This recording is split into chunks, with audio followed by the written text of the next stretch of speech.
year marks the 65th anniversary of Rotary in Trinidad and Tobago. The local arm believes this represents 65 years of successful and sustainable projects in the local communities, spanning the 7 areas of focus. Joining me to discuss some of these projects, plans to commemorate the milestone and upcoming plans this year is Assistant Governor for TNT North Clubs, Ms. Giselle Holder, and of course District Governor of Rotary District 7030, Mr. Leslie Ramdhanny, OBE.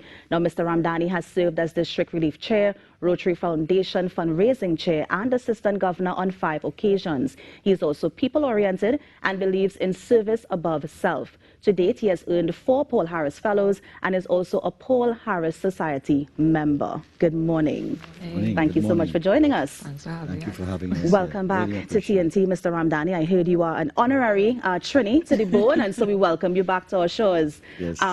Before we get into the projects that the Rotary is working on, can you tell us a bit about the District 7030? Okay.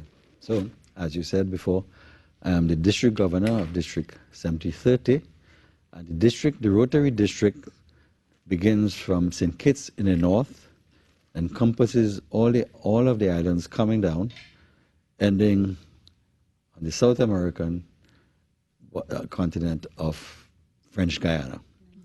We also encompass what we call the ABC Islands, Aruba, Bonaire, and Curacao.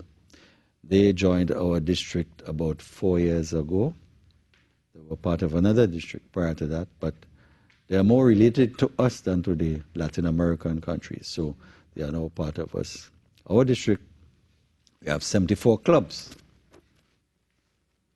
And our membership, including Rotaractors who are members of Rotary, we are now about 2381 members in our district. Nice. Tell us about some of the focus areas for the district. Rotary International, we have 7 areas of focus. First and foremost, peace and conflict resolution. And the things we do projects to fight disease. We ensure that water, sanitation, and hygiene is an important project. Water, as you know, is needed every day of life, so we need to have water all the time.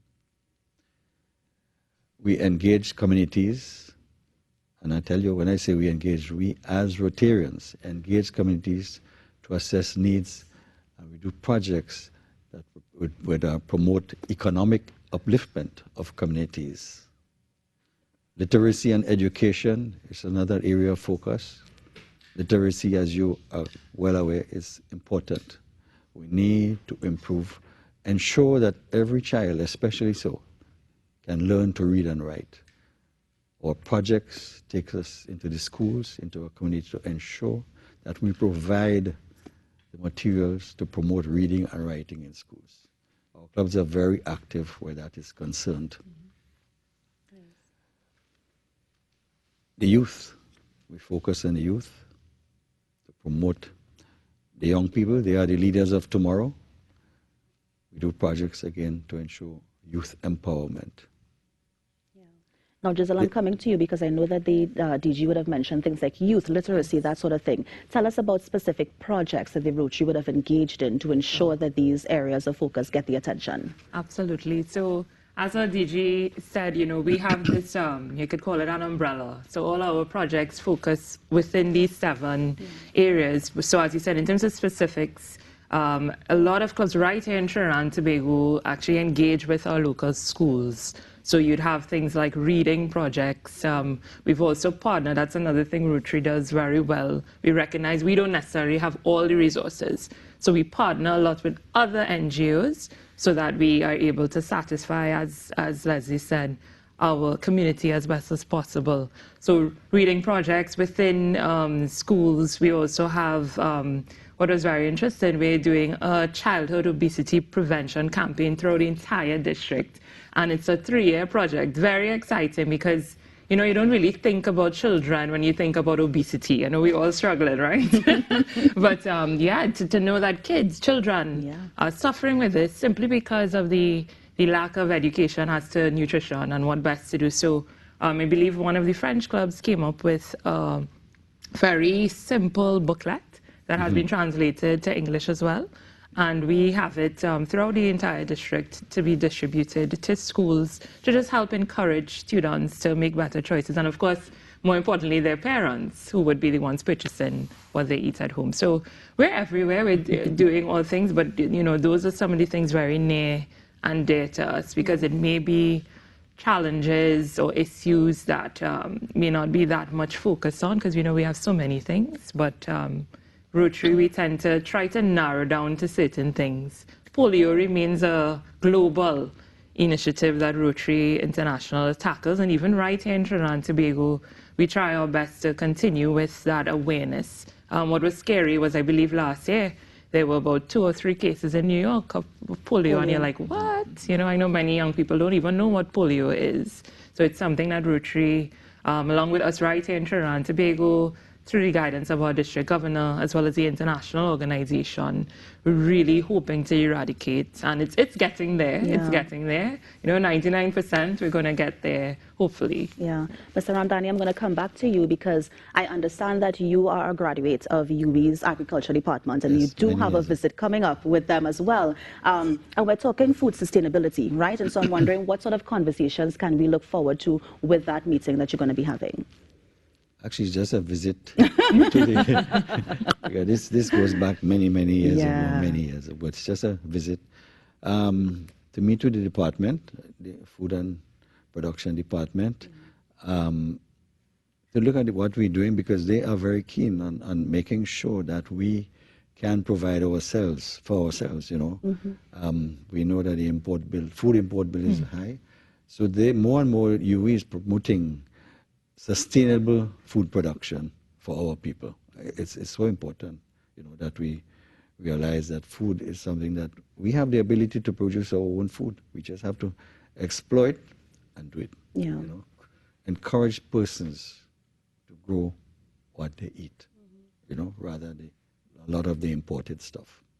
And I understand that some of the district governors would hold a certain specific areas of focus. And for you, Mr. Ramdhanny, I know that you focus on the environment. Tell us a bit more about that. Well, I was wondering why you were not asking that question. But yes, one of the things, you see, I come from a farming background. Yes. And that's my passion, farming, making sure that we can produce our own food.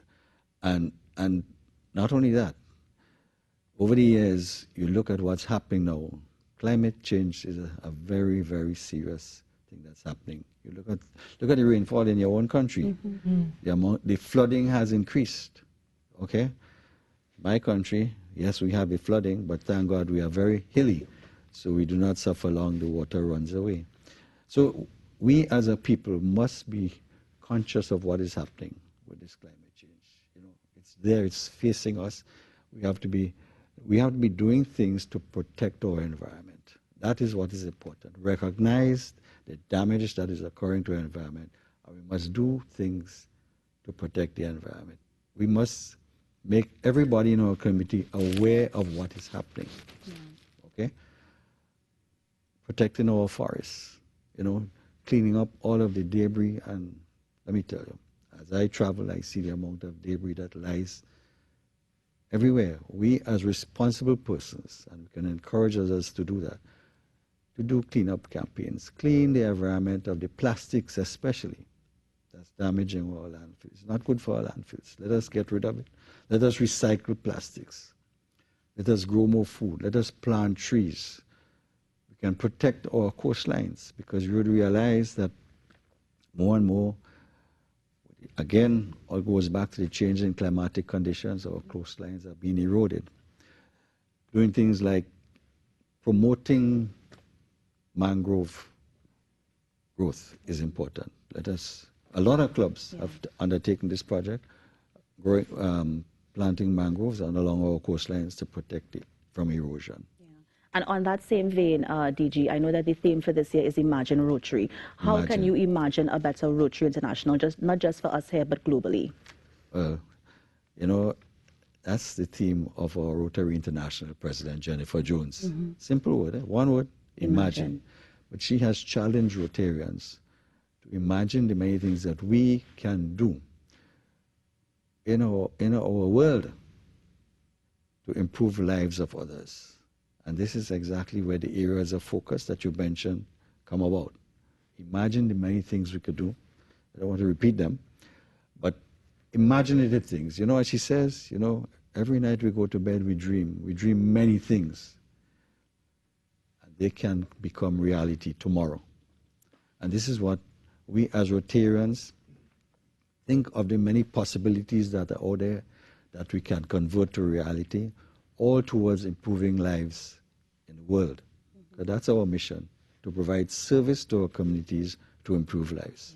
Giselle, I'm going to come to you quickly. Tell us about DG's visit. I imagine that everybody locally, all the local clubs are going to want to have a piece of him. So tell us what he's planning to do while he's here. Yes, it is team no sleep. It's going to be an intense few days. Yes, he's actually already finished with his central visit, because we are distributed all through Trinidad and Tobago, right? So north, central, east, south, and then Tobago. Yes. So he started in central. We had a wonderful welcome reception for him, hosted at the Princess Elizabeth Center, and that had all the Trinidad clubs. Unfortunately, Tobago couldn't be there, but the closing ceremony is going to happen in Tobago, and we're going to go too, right?